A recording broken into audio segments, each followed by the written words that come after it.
বন্ধুরা, আজকে একটি দারুণ ভিডিও নিয়ে চলে এলাম আপনাদের সামনে। আর আপনারা কি ভাবছেন, হাতে কাঁচি আর ঝুড়ি, দিদিভাই আবার কি করবে? দিদিভাই কি করছে দেখতে থাকুন।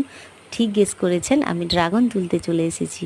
অবশ্যই ড্রাগন নিশ্চয়ই বন্ধুরা দেখেছেন, আর যারা দেখেননি অবশ্যই দেখে নিন এবং পুরো ভিডিওটা স্কিপ না করে দেখতে থাকুন। আর আমি চলে এসেছি ড্রাগন তুলতে। তো ভাবলাম অনেকগুলো ড্রাগন পেকে আছে, তো সেই ড্রাগনগুলোই তুলি। তো ঝুড়ি নিয়ে চলে এসেছি, আর অনেকটাই ড্রাগন পেকে আছে দেখুন। আর আমাদের বাড়িতে গেটের দু সাইডে অনেকগুলোই ড্রাগন লাগানো হয়েছে। তো অবশ্যই আমাদের বিক্রিও করা হয় এবং বাড়িতে খাওয়া হয়। আর এইটা হলো গোলাপি কালারের ড্রাগন। মানে আমাদের দুই ধরনের ড্রাগন লাগানো হয়েছে। আর যারা ড্রাগন ফল খেতে ভালোবাসেন এবং ড্রাগন প্রিয় মানুষ অবশ্যই আমার বাড়ি চলে আসবেন এবং ড্রাগন খেয়ে যাবেন। তো কত সুন্দর লাগছে না ঝুড়িতে বন্ধুরা। তো সবাই ভালো থাকবেন। কেমন লাগলো ভিডিওটা অবশ্যই জানাবেন।